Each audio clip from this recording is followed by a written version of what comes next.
લોકો સાવધાન થઈ જજો કારણ કે પાણીપુરીના સેમ્પલના ભયજનક પરિણામ આવ્યા છે। પાણીપુરીના પાણીમાંથી મળ્યા ગંભીર પ્રકારના બેક્ટેરિયા। બહેરામપુરાની પાણીપુરીમાં ટાઇફોઇડ થાય તે પ્રકારના બેક્ટેરિયા જોવા મળ્યા। મનપાએ બહેરામપુરામાંથી 2 સેમ્પલ લીધા હતા પરીક્ષણ માટે, જે ફેલ થયા છે। પાણીમાં નોન પરમિટેડ ફૂડ ગ્રેડના કલરના વપરાશનો પર્દાફાશ થયો। લોકોને આકર્ષવા પાણીપુરી વિક્રેતા કલરનો ઉપયોગ કરે છે। Non permitted food grade colour સ્વાસ્થ્ય માટે હાનિકારક હોય તે પણ સામે આવ્યું। અંદાજિત 280 જેટલા નમૂનાઓમાં non permitted food grade colour મળ્યો છે। એટલે non permitted food grade colour એટલે કે એને ફૂડ ગ્રેડ કલર હોય છે, પરંતુ પાણીપુરીના પાણીમાં એ કલર નાખી શકાતો નથી। એટલે લોકોને આકર્ષિત કરવા માટે એ કલર પાણીમાં નાખતા હોય છે।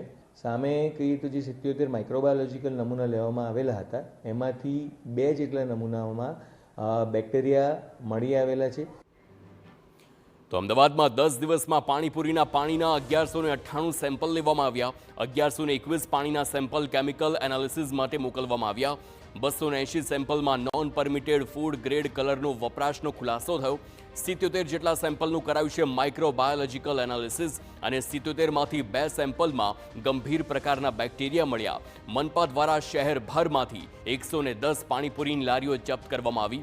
મનપાએ પાણીપુરી વિક્રેતાઓને ફટકાર્યો છે 85,000નો દંડ, 22,000 લીટર પાણી અને 1100 કિલો બિન આરોગ્યપ્રદ જથ્થાનો નાશ પણ કરવામાં આવ્યો છે। પાણીપુરીના પાણીના 1121 પૈકી 280 જેટલા પાણીના સેમ્પલમાં non permitted food grade colour use કરવામાં આવતો હોય છે। એટલે કે જે ફૂડ કલર ખાવાલાયક નથી તે પ્રકારનો ફૂડ કલર યુઝ કરવામાં આવતો હતો। સાથે સાથે જે માવાના સેમ્પલ લેવામાં આવેલા છે તેમાં 2 માવાના સેમ્પલમાં બેક્ટેરિયોલોજીકલ કન્ટામિનેશન જોવા મળેલું હતું, જેના લીધે મે બી પોસિબલ કે ફૂડ બોર્ન ડિસીઝ થવાની શક્યતા રહેલી છે। તો આ તરફ ગુજરાતમાં